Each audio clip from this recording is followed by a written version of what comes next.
Hello friends, welcome back to mister Lakshmeran vlogs.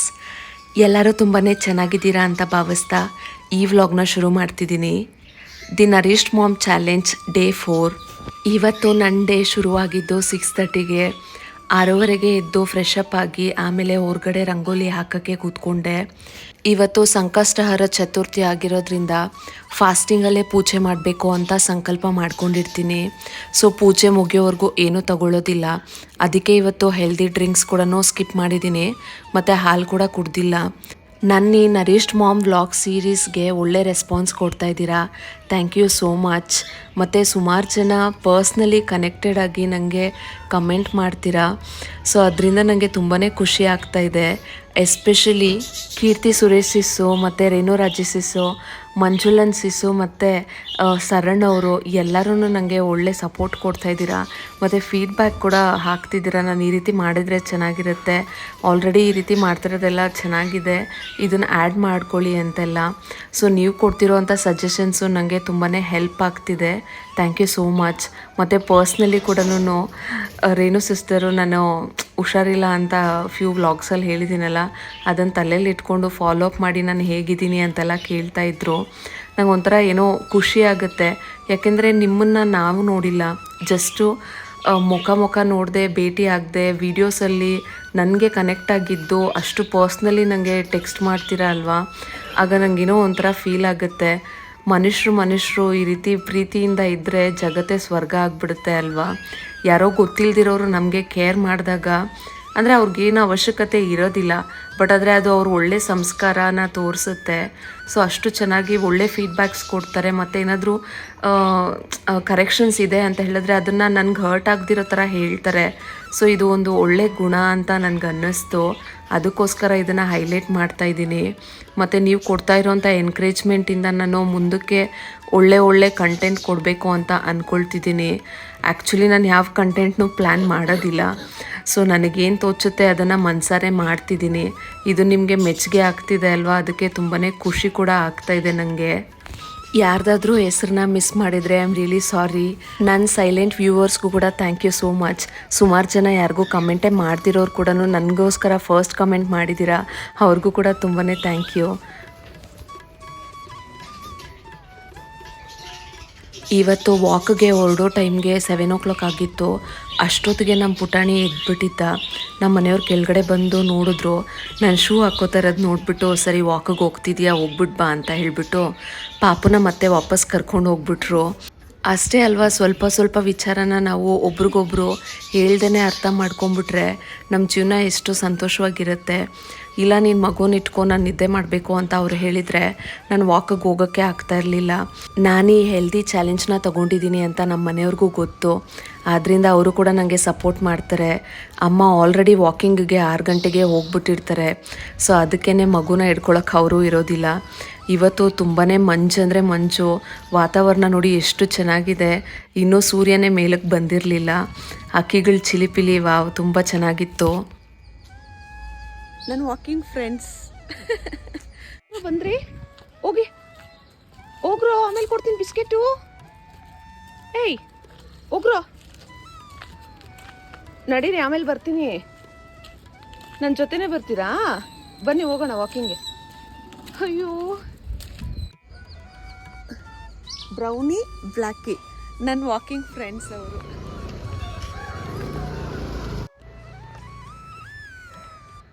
ಕೊಡಿಸ್ತೀನಿ. ಅಯ್ಯೋ, ಅಂಗಡಿಗೆ ಕರ್ಕೊಂಡು ಹೋಗ್ತಾನೇನೋ ಇವನು. ನಾಯಿ ಕರ್ಕೊಂಡು ಹೋಗ್ತಾ ಇದ್ದೀರಾ? ನೀವು ಅದು ನಾಯಿ ಸಾಕ್ತಾ ಇದ್ದೀರಾ ಈಗ? ಇಲ್ಲ, ವಾಕಿಂಗ್ ಹೋಗ್ತೀನಲ್ಲ. ಆ್ಯಕ್ಚುಲಿ ನಾನು ಈವ್ನಿಂಗ್ ಟೈಮ್ಸು ವಾಕಿಂಗ್ ಹೋಗೋವಾಗ ಇವ್ರಿಗೆ ಬಿಸ್ಕೆಟ್ಸ್ ಎಲ್ಲ ಹಾಕ್ತಿದ್ದೆ. ಸೊ ಅದನ್ನು ನೆನ್ಪಿಟ್ಕೊಂಡು ನಾನು ಬೆಳಗ್ಗೆ ವಾಕ್ ಹೋಗೋವಾಗ ನನ್ನ ಜೊತೆನೇ ಬಂದಿದ್ದಾರೆ. ಎಷ್ಟು ದೂರ ಹೋದ್ರೂ ಹಿಂದೆನೇ ಬರ್ತಾಯಿದ್ರು. ಸರಿ ಅಂಥೇಳಿ ಅವ್ರ ಜೊತೆನೇ ವಾಕ್ ಮುಗಿಸ್ಕೊಂಡು ಅಂಗಡಿಗೆ ಕರೆಕ್ಟಾಗಿ ಕರ್ಕೊಂಡ್ಬಂದಿದ್ದಾರೆ. ನೋಡಿ, ಅವ್ರಿಗೆ ಎಷ್ಟು ಚೆನ್ನಾಗಿ ಗೊತ್ತಾಗುತ್ತೆ ಎಲ್ಲಿ ನಿಂತ್ಕೋಬೇಕು, ಹೆಂಗೆ ಕೇಳಬೇಕು ಅಂತ. ಬಟ್ ಏನೋ ಒಂಥರ ಸಂತೋಷ ಅವ್ರಿಗೆಲ್ಲ ಫೀಡ್ ಮಾಡೋವಾಗ. ಸೊ ಬಿಸ್ಕೆಟ್ ಕೊಡೋವರೆಗೂ ಹೋಗಲಿಲ್ಲ ಅವರು. ಹ್ಯಾಪಿನಾ? ಹ್ಯಾಪಿನೇನೋ? ಓಕೆ ಬಾಯ್, ಬರ್ತೀನಿ. ವಾಪಸ್ ಬಂದ್ಬಿಟ್ಟು ಇನ್ನೂ ಹಿಂಗೆ ನೀ ನೋಡ. ಇನ್ನು ನಾನು ವಾಕ್ ಹೋಗಿ ಬರೋವರೆಗೂ ನಮ್ಮ ಚಿಂಟು ಗೇಟ್ ಹತ್ರನೇ ಕಾಯ್ತಾ ಇದ್ದ. ಅಂದರೆ ಮನುಷ್ಯರೇ ನಮ್ಮ ಮೇಲೆ ಇಷ್ಟೊಂದು ಪ್ರೀತಿ ಇಟ್ಕೊಳ್ಳಲ್ಲ, ಕಾಯಲ್ಲ. ಆದರೆ ಪ್ರಾಣಿಗಳು ನಮ್ಮನ್ನು ಎಷ್ಟು ಹಚ್ಕೊಂಡಿರ್ತವೆ. ನೀವೇನಾದರೂ ಒಂದು ಬಿಸ್ಕೆಟ್ನ ಹಾಕಿ ಅಭ್ಯಾಸ ಮಾಡಿ ಒಂದು 4 ದಿವಸ ಒಂದು ನಾಯಿಗೆ, ನೀವು ಒಂದು ವಾರ ಅಲ್ಲ 1 ತಿಂಗಳು ಬಿಟ್ಟು ಬಂದ್ರೂ ಆ ನಾಯಿ ನಿಮ್ಮನ್ನು ನೆನ್ಪಿಟ್ಕೊಂಡಿರುತ್ತೆ. ಅದೇ ಹೇಳೋದಲ್ವ ನಿಯತ್ತು ಅಂತ. ನೀವು ಅಬ್ಸರ್ವ್ ಮಾಡಿ ನೋಡಿ, ಬೀದಿ ನಾಯಿಗಳಿಗೆ ನಾವು ಊಟ ಕೊಡೋದಕ್ಕೆ ಶುರು ಮಾಡಿದಾಗ ಅವರು ಮನೆಗೆ ಕಾವಲ್ಗಾರ ಥರ ನಮ್ಮ ಹಿಂದೆನೇ ಬರ್ತಾರೆ. ಇನ್ನೊಂದು ಏನೇಂತ ಹೇಳಿದ್ರೆ, ನಾಯಿಗಳಿಗೆ ಅಥವಾ ಪ್ರಾಣಿಗಳಿಗೆ ನಾವು ಊಟ ಕೊಡೋದ್ರಿಂದ ಶಾಸ್ತ್ರದ ಪ್ರಕಾರ ಗ್ರಹಗತಿ ದೋಷ ಹೋಗುತ್ತೆ ಅಂತ ಹೇಳ್ತಾರೆ. ಅಂದರೆ ಶನಿ ದೋಷ, ರಾಹು ದೋಷ ಇದ್ದರೆ ಕಡಿಮೆ ಆಗುತ್ತೆ ಮತ್ತು ಮನೇಲಿ ಶಾಂತಿ ಇರುತ್ತೆ ಅಂತ. ಆ ಥರ ಅದು ಆಗುತ್ತೋ ಇಲ್ವೋ ನಂಗೆ ನಿಜವಾಗ್ಲೂ ಗೊತ್ತಿಲ್ಲ. ಬಟ್ ಆದರೆ ನೀವು ನಾಯಿಗಳಿಗೆ ಊಟ ಹಾಕಿದಾಗ ಅಥವಾ ಬಿಸ್ಕೆಟ್ ಹಾಕಿದಾಗ ಅವು ಬಾಲ ಅಲ್ಲಾಡಿಸ್ತಾವಲ್ಲ, ಮುಖ ಎಲ್ಲ ಒಂಥರ ಮಾಡ್ಕೊಂಡು ಕ್ಯೂಟಾಗಿ, ಆಗ ಏನೋ ಒಂಥರ ಸಂತೋಷ ಸಿಗುತ್ತೆ. ಅದೇ ಮನಸ್ಸಿಗೆ ಒಂಥರ ಪೀಸ್ಫುಲ್ಲಾಗಿ ಅನಿಸುತ್ತೆ. ಆ ಕ್ಷಣದಲ್ಲಿ ಸಿಗೋ ತೃಪ್ತಿ ನಮ್ಮ ಇಡೀ ದಿನದ ಆಯಾಸ ಕೂಡ ಮರೆಸ್ಬಿಡುತ್ತೆ. ಎವ್ರಿಡೇ ಈವ್ನಿಂಗ್ ಕೂಡ ನಾನು ಈ ರೀತಿ ಮಾಡ್ತಿರೋವಾಗ ಅವ್ರ ಹಿಂದೆ ಬರ್ತಿದ್ರಲ್ಲ, ಏನೋ ಒಂಥರ ಖುಷಿ ಆಗ್ತಾಯಿತ್ತು ನನಗೆ.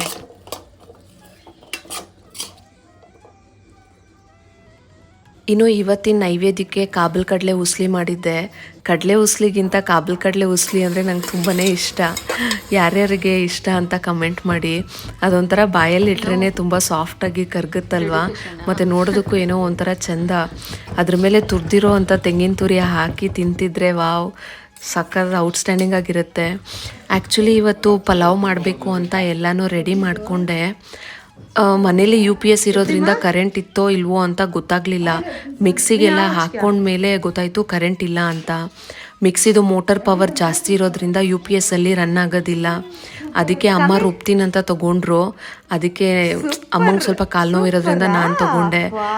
ಅದಕ್ಕೆ ಚಿನ್ನು ನಾನೇ ಮಾಡಿಕೊಡ್ತೀನಿ ಬಾ ಈ ಕಡೆಗೆ ಅಂತ ಹೇಳಿ ಅವರೇ ರುಬ್ಬೋದಕ್ಕೆ ಕೂತ್ಕೊಂಡ್ರು. ನಂಗೆ ಸಖತ್ ಖುಷಿ ಆಗುತ್ತೆ ನಮ್ಮ ಮನೆಯವ್ರು ಈ ಥರ ಏನಾದರೂ ಹೆಲ್ಪ್ ಮಾಡಿದಾಗ. ಅವ್ರು ಅಷ್ಟೊಂದೆಲ್ಲ ಕೆಲಸ ಮಾಡೋದಿಲ್ಲ, ಬಟ್ ಅವಾಗವಾಗ ಏನಾದರೂ ಬಾಯ್ಬಿಟ್ಟು ಕೇಳಿದ್ರೆ ಹೆಲ್ಪ್ ಮಾಡಿಕೊಡ್ತಾರೆ ಪಾಪ. ಪಲಾವ್ಗೆ ಈ ರೀತಿ ಚೆನ್ನಾಗಿ ಮಸಾಲೆ ಹರಿದು ಕೊಟ್ಟಿದ್ರು. ಕೈಯಲ್ಲಿ ರುಬ್ಬಿಟ್ಟು ಮಾಡ್ತೀವಲ್ಲ, ಅದು ತುಂಬಾ ಚೆನ್ನಾಗಿ ಅನಿಸುತ್ತೆ. ನಾಟಿ ಪಲಾವ್ ಅಂತಾರಲ್ಲ, ಅದು ಹಿಂಗೆ ಮಾಡೋದು. ರುಬ್ಬೋದೇನೋ ರುಬ್ಕೊಟ್ಬಿಟ್ರು, ಆಮೇಲೆ ಕಲ್ಲು ತೊಳೆಯೋ ಕೆಲಸ ನನಗೆ ಬಿಟ್ಟರು. ಆ ಕಲ್ಲು ತೊಳೆಯೋದು ತುಂಬಾ ಕಷ್ಟ. ಮಿಕ್ಸಿ ಅಂತ ಹೇಳಿದ್ರೆ 1 ನಿಮಿಷದಲ್ಲಿ ಎಷ್ಟು ಬೇಗ ಆಗಿಬಿಡುತ್ತೆ ಕೆಲಸ. ಬಟ್ ಇದು ತುಂಬ ಹೊತ್ತು ತೊಗೊಳುತ್ತಲ್ವ, ಅದಕ್ಕೆ ಆ ಲುಕ್ ಕೊಡ್ತಾಯಿದ್ದೆ ನಮ್ಮ ಮನೆಯವ್ರಿಗೆ. ಇವತ್ತು ಆ್ಯಕ್ಚುಲಿ ಹೊರ್ಗಡೆ ಡೊನೇಟ್ ಮಾಡೋದಕ್ಕೆ 3 ಜನಕ್ಕಂತ ಅಡುಗೆ ಮಾಡಿದ್ದೆ. ಸೊ ಈ ರೀತಿ ಊಟ ಕೊಡೋವಾಗ ನನಗೇನೋ ಒಂಥರ ಸಂತೋಷ ಆಗುತ್ತೆ. ಇದು 4ನೇ ಟೈಮು ನಾನು ಅಡುಗೆ ಮಾಡಿ ಬೇರೆಯವ್ರಿಗೆ ಕೊಡ್ತಾ ಇರೋದು. ನಾವು 100 ಜನಕ್ಕೆ ಊಟ ಹಾಕೋಕ್ಕಾಗಿಲ್ಲ ಅಂದರೂ ಪರವಾಗಿಲ್ಲ, ನಮ್ಮ ಹತ್ರ ಎಷ್ಟು ಶಕ್ತಿ ಇದೆಯೋ ಅಷ್ಟು ಜನಕ್ಕೆ ಊಟ ಕೊಟ್ಟರೆ ಏನೋ ಒಂಥರ ಸಂತೋಷ. ಆದರೆ ಒಬ್ಬರ ಹಸಿವು ನೀಗಿಸೋ ಶಕ್ತಿ ನಮ್ಮೆಲ್ಲರ ಹತ್ರನೂ ಇರುತ್ತೆ ಅಲ್ವಾ. ಮಹಾನ್ ಕಾರ್ಯಗಳು ಒಬ್ಬರಿಂದನೇ ಶುರುವಾಗೋದು. ಸಮ್ಟೈಮ್ಸು 100 ಜನಕ್ಕೆ ಹಂಚುವಾಗ ಸಿಗದಿರುವಂಥ ಆತ್ಮೀಯತೆ ಒಬ್ಬಿಬ್ರಿಗೆ ಪ್ರೀತಿಯಿಂದ ಬಡಿಸುವಾಗ ಸಿಗುತ್ತೆ. ಅವ್ರ ಕಣ್ಣಲ್ಲಿ ಆ ತೃಪ್ತಿ ನಮಗೆ ನೇರವಾಗಿ ಕಾಣಿಸುತ್ತೆ ಅಲ್ವಾ. ನಮ್ಮ ಸಂಬಂಧಿಕರಾಗಿರಲಿ, ಗೊತ್ತಿರೋರಾಗಿರಲಿ, ಯಾರಿಗಾದ್ರೂ ಆಗಿರಲಿ, ಒಂದು 50 ಜನಕ್ಕೆ ನಾವು ಪಾರ್ಟಿ ಕೊಟ್ಟಿದ್ರೂ ಅದರಲ್ಲಿ ಎತ್ತಾಡಿ ಮಾತಾಡೋ ಜನನೇ ಜಾಸ್ತಿ ಇರ್ತಾರೆ. ಆದರೆ ನಮಗೆ ಮುಖನೇ ಗೊತ್ತಿಲ್ಲದಿರೋ ಅಂಥ ಸಹಾಯ ಬೇಡೋ ಅಂಥ ಮನಸ್ಸುಗಳಿಗೆ ನಾವು ಊಟ ಕೊಡೋದ್ರಿಂದ ಏನೋ ಒಂಥರ ತೃಪ್ತಿ. ಬೇರೆಯವ್ರಿಗೆ ನೀಡಿದಾಗ ಆಗುವಂಥ ನೆಮ್ಮದಿ ನಾವು ಎಷ್ಟೇ ಸಂಪಾದನೆ ಮಾಡಿದ್ರೂ ಸಿಗಲ್ಲ. ಇದನ್ನು ಕನ್ನಡದಲ್ಲಿ ಏನಂತಾರೆ ಅಂದರೆ ದಾಸೋಹದ ಸುಖ ಅಂತ ಹೇಳ್ತಾರೆ. ನಾವು ಮಾಡೋ ಪುಟ್ಟ ಸಹಾಯ ನಮಗೆ ಬದುಕಿನ ಬಗ್ಗೆ ಒಂದು ಗ್ರ್ಯಾಟಿಟ್ಯೂಡ್ನ ಮೂಡಿಸುತ್ತೆ. ನಮ್ಮಲ್ಲಿ ಇರೋದ್ರ ಬಗ್ಗೆ ನಮಗೆ ಹೆಚ್ಚು ಹೆಮ್ಮೆ ಮತ್ತು ತೃಪ್ತಿ ಆಗುತ್ತೆ. ಅಂದರೆ ಭಗವಂತ ನಮ್ಮನ್ನು ಚೆನ್ನಾಗಿಟ್ಟಿದ್ದಾನಲ್ಲಪ್ಪ, ಒಬ್ರಿಗಾದ್ರೂ ನಾವು ಸಹಾಯ ಮಾಡೋ ಅಷ್ಟು ಅಂತ ನಮಗೆ ಫೀಲ್ ಆಗುತ್ತೆ. ಅನ್ನದಾನಕ್ಕಿಂತ ಶ್ರೇಷ್ಠ ದಾನ ಇನ್ನೊಂದು ಇರಲ್ಲ. ನಿಜ ಹೇಳಬೇಕು ಅಂದರೆ 100 ಜನಕ್ಕೆ ದಾನ ಮಾಡೋಕ್ಕೆ ದೊಡ್ಡ ಶ್ರೀಮಂತಿಕೆ ಬೇಕಾಗಲ್ಲ. ಒಬ್ಬರ ಹಸಿವು ನೀಗ್ಸೋದಕ್ಕೆ ಒಂದು ಸಣ್ಣ ಮನಸ್ಸಿದ್ರೆ ಸಾಕು. ನಾವು ನೀಡೋ ಒಂದು ತುತ್ತನ್ನ ಅವ್ರಿಗೆ ಇಡೀ ದಿನದ ಕಷ್ಟನ ಮರೆಸೋವಂಥ ಶಕ್ತಿ ಕೊಡುತ್ತೆ. ದೇವ್ರಿಗೆ ನೈವೇದ್ಯ ಮಾಡೋದು ಎಷ್ಟು ಮುಖ್ಯನೋ, ಹಸ್ದವ್ರಿಗೆ ಅನ್ನ ನೀಡೋದು ಕೂಡ ಅಷ್ಟೇ ದೈವಿಕವಾಗಿ ಫೀಲ್ ಆಗುತ್ತೆ. ನಮಗೆ ಅದು ದಿನದ 3 ಹೊತ್ತಿನ ಊಟದಲ್ಲಿ ಒಂದು ಊಟ ಇರ್ಬೋದು, ಆದರೆ ಬೀದಿಲಿರೋರಿಗೆ ಅಥವಾ ಅಶಕ್ತರಿಗೆ ಅದು ಆ ದಿನದ ಏಕೈಕ ಊಟ ಆಗಿರುತ್ತೆ. ಅಂದರೆ only meal for the day ಅನ್ನೋ ಥರ. ಅಷ್ಟದವ್ರಿಗೆ ಅನ್ನ ನೀಡಿದಾಗ ಅವ್ರಿಗೆ ಹೊಟ್ಟೆ ತುಂಬೋದಷ್ಟೇ ಅಲ್ಲ, ನನಗೂ ಸಹಾಯ ಮಾಡೋದಕ್ಕೆ ಈ ಲೋಕದಲ್ಲಿ ಯಾರಾದರೂ ಒಬ್ರು ಇದ್ದಾರಲ್ಲಪ್ಪ ಅನ್ನೋ ಮನುಷ್ಯತ್ವನ ಎತ್ತಿಡಿಯುವಂಥ ಭರವಸೆ ಅವ್ರಿಗೆ ಕೊಡುತ್ತೆ. ನಿಮಗೆ ನಾನು ಸೆಕೆಂಡ್ ಟೈಮು ಡೊನೇಟ್ ಮಾಡಿರೋ ಅಂಥ ವ್ಲಾಗಲ್ಲಿ ಹೇಳಿದ್ನಲ್ವ, ನಾನು ಬಂಚ್ ಆಫ್ ಬಾಟಲ್ಸ್ ಯಾಕೆ ತೊಗೊಬಂದೆ ಅಂತ. ಅದನ್ನು ನೋಡಿದಾಗೆಲ್ಲ ನನಗೆ ಮೋಟಿವೇಟ್ ಮಾಡ್ತಾ ಇರುತ್ತೆ, ನೀನು ಯಾರಿಗಾದ್ರೂ ಡೊನೇಟ್ ಮಾಡಬೇಕು, ಈ ಬಾಟಲ್ಸ್ ಎಲ್ಲ ರಿಮೈನಿಂಗ್ ಇದೆ ಅಂತ. ಸೊ ಹಾಗೆ ಬಾಕ್ಸಸ್ ಎಲ್ಲ ಖಾಲಿಯಾಗಿದೆ, ಹೋಗಿ ತರಬೇಕು. ಈ ಸತಿ ದೊಡ್ಡ ದೊಡ್ಡ ಬಾಕ್ಸಸ್ಸೇ ತರಬೇಕು ಅಂತ ಅಂದ್ಕೊಂಡಿದ್ದೀನಿ. ನಮ್ಮ ಮನೆಯವ್ರಿಗೆ ಬಾಳೆ ಎಲೆಗೆ ಕಾಯ್ಕೊಂಡ್ಬಿಟ್ರೆ ಡೆಫಿನೆಟ್ಲಿ ನಾನು ಯೋಚನೆ ಮಾಡಿದ್ದೆಲ್ಲ ಪೋಸ್ಟ್ಪೋನ್ ಆಗ್ತಾನೇ ಇರುತ್ತೆ. ಸೊ ಬಾಕ್ಸಸ್ ತಂದುಬಿಟ್ರೆ ನಾನು ಯಾವಾಗ ಅಡುಗೆ ಮಾಡಿದ್ರು ಕೊಡೋದಕ್ಕೆ ಈಸಿ ಆಗಿಬಿಡುತ್ತೆ. ಇನ್ನು ಇವತ್ತು ಅಪ್ಪ ಮನೆಗೆ ಬಂದಿದ್ದರು. ಸರ್ಪ್ರೈಸಿಂಗ್ ವಿಸಿಟು ಹೇಳೇ ಇಲ್ಲ ಚಿನ್ನುಗೂ. ಅಪ್ಪ ಬರ್ತಾ ಅವರೆಕಾಯಿ ತಂದಿದ್ರು, ಅಂದರೆ ಅಪ್ಪ ಅಮ್ಮಂಗೂ ನಮಗೂ ಸೇರಿಸಿ 2 kg ತಂದಿದ್ರು. ಸೊ ಅಪ್ಪಂಗೆ ಅವರೆಕಾಯಿ ಅಂದರೆ ತುಂಬಾ ಇಷ್ಟ. ನಮ್ಮ ಮನೆಯವರು ಅವರು same to same xerox copy. ಅಪ್ಪನ ಬುದ್ಧಿನೇ ಅಲ್ವಾ ಮಗನಿಗೂ. ಸೊ ಅವರೆಕಾಯಿನ ಬೇಯಿಸ್ಬಿಟ್ರೆ ಅಥವಾ ಕಡಲೆಕಾಯಿನ ಬೇಯಿಸ್ಬಿಟ್ರೆ ಎಷ್ಟಿದ್ರೂ ಕೂತ್ಕೊಂಡು ತಿಂತಾರೆ. ಸೊ ನಮ್ಮ ಮಾವನಿಗೆ ಅದು ತುಂಬ ಇಷ್ಟ ಅಂತ ಹೇಳಿಬಿಟ್ಟು ಅಪ್ಪನಿಗೆ ಜಾಸ್ತಿ ಕೊಟ್ಬಿಟ್ಟು ನಾನು ಸ್ವಲ್ಪ ಕಡಿಮೆ ತೊಗೊಂಡೆ. ಸೊ ಅದಾದಮೇಲೆ ಅವ್ರಿಗೂ ಟೀ ಮಾಡಿಕೊಟ್ಬಿಟ್ಟು ಬ್ರೇಕ್ಫಾಸ್ಟ್ನ ಪ್ಯಾಕ್ ಮಾಡಿ ಕೊಟ್ಟೆ.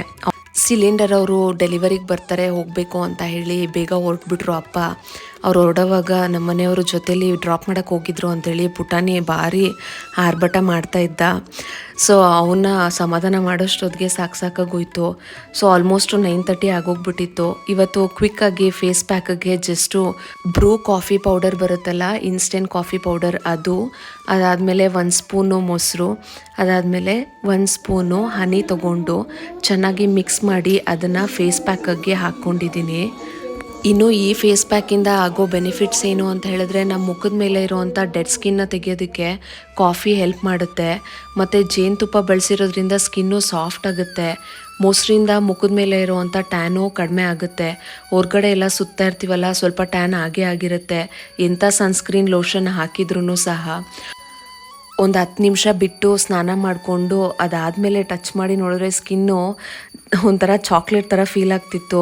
ಆ ಕಾಫಿ ಸ್ಮೆಲ್ಲು ಹಂಗೆ ಇರುತ್ತಲ್ವ, ಒಂಥರ ಚೆನ್ನಾಗಿ ಅನಿಸುತ್ತೆ ಫೀಲು. ಟ್ರೈ ಮಾಡಿ ನೋಡಿ.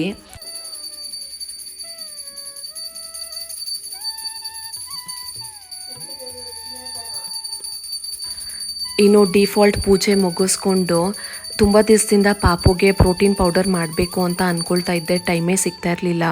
ಸೊ ಕೆಲಸ ಎಲ್ಲ ಮುಗ್ದೋಗಿತ್ತು ಅಲ್ವಾ, 10:30 ಹಂಗೆ ಹೋಗೋಣ ಅಂತ ಹೇಳಿಬಿಟ್ಟು. ಸೊ ಅಷ್ಟೊತ್ತಿಗೆ ಈ ಹೆಲ್ದಿ ಡ್ರೈ ಫ್ರೂಟ್ಸ್ ಪೌಡರ್ನ ಮನೇಲೇ ಮಾಡಿಕೊಂಡೆ ನಾನು. ಈ ಪ್ರೋಟೀನ್ ಪೌಡರು ಮಾಡ್ಕೊಳ್ಳೋದು ತುಂಬಾ ಈಸಿ. ನಾನು ಪ್ರೀವಿಯಸ್ ವ್ಲಾಗ್ಸಲ್ಲೆಲ್ಲನೂ ಇದನ್ನು ಡೀಟೇಲಾಗಿ ತೋರಿಸಿದ್ದೀನಿ. ಬೇಕು ಅಂತ ಹೇಳಿದ್ರೆ ಒಂದು ಸತಿ ಚೆಕ್ ಮಾಡಿ. ಇದು ಎಂಥ ವಯಸ್ಸವರು ಬೇಕಾದರೂ ತಿನ್ಬೋದು. ನಾನು ಕೂಡ ಹಾಲಿಗೆ ಹಾಕ್ಕೊಂಡು ಕುಡಿತಾ ಇದ್ದೆ ಇದನ್ನು. ಮತ್ತು ಅಮ್ಮಂಗೂ ಕೊಡ್ತಿದ್ದೆ, ಮತ್ತು ಪುಟಾಣಿಗೂ ಸೆರ್ಲಾಕ್ ಥರ ಮಾಡಿ ಕೊಡ್ತಿದ್ದೆ.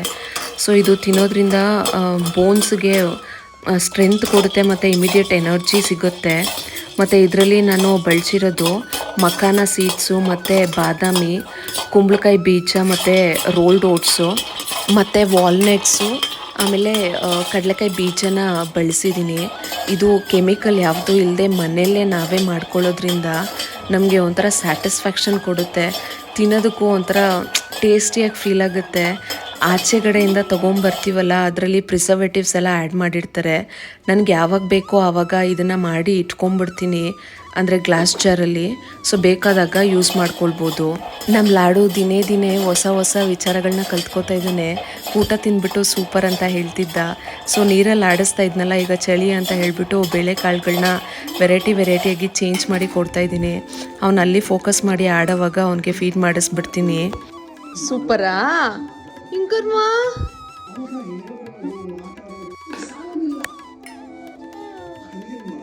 ಸೊ ನೋಡಿದ್ರಲ್ಲ ಫ್ರೆಂಡ್ಸ್, ಇವತ್ತಿನ ವ್ಲಾಗಲ್ಲಿ ಹಂಚಿ ತಿನ್ನೋದ್ರಲ್ಲಿ ಸುಖ ಇದೆ ಅನ್ನೋದನ್ನು ಮತ್ತೊಮ್ಮೆ ನೆನಪಿಸ್ಕೊಂಡ್ವಿ. ದಿ ನರಿಶ್ ಮಾಮ್ ಚಾಲೆಂಜ್ ಕೇವಲ ನನಗೋಸ್ಕರ ಅಲ್ಲ, ನಮ್ಮೆಲ್ಲರಿಗೋಸ್ಕರ. ನೀವು ಕೂಡ ಇವತ್ತು ಯಾರಿಗಾದ್ರೂ ಒಬ್ರಿಗೆ ಅಥವಾ ಒಂದು ಮೂಕ್ ಜೀವಿಗೆ ಸಹಾಯ ಮಾಡಿದರೆ ಅದನ್ನು ಕಮೆಂಟ್ ಮೂಲಕ ನನ್ನ ಜೊತೆಲಿ ಹಂಚ್ಕೊಳ್ಳಿ. ನೀವೇನಾದರೂ ಈ ವ್ಲಾಗ್ನ ಇಲ್ಲಿವರೆಗೂ ನೋಡಿದರೆ thank you so much for your precious time. ಈ ಪ್ರಯಾಣದಲ್ಲಿ ನನ್ನ ಜೊತೆ ಇರೋದಕ್ಕೆ ಈಗಲೇ ಸಬ್ಸ್ಕ್ರೈಬ್ ಮಾಡಿ. ಪ್ರೀತಿ ಹಂಚೋಣ, ಖುಷಿಯಾಗಿರೋಣ. Thank you for watching. Will catch you in next vlog.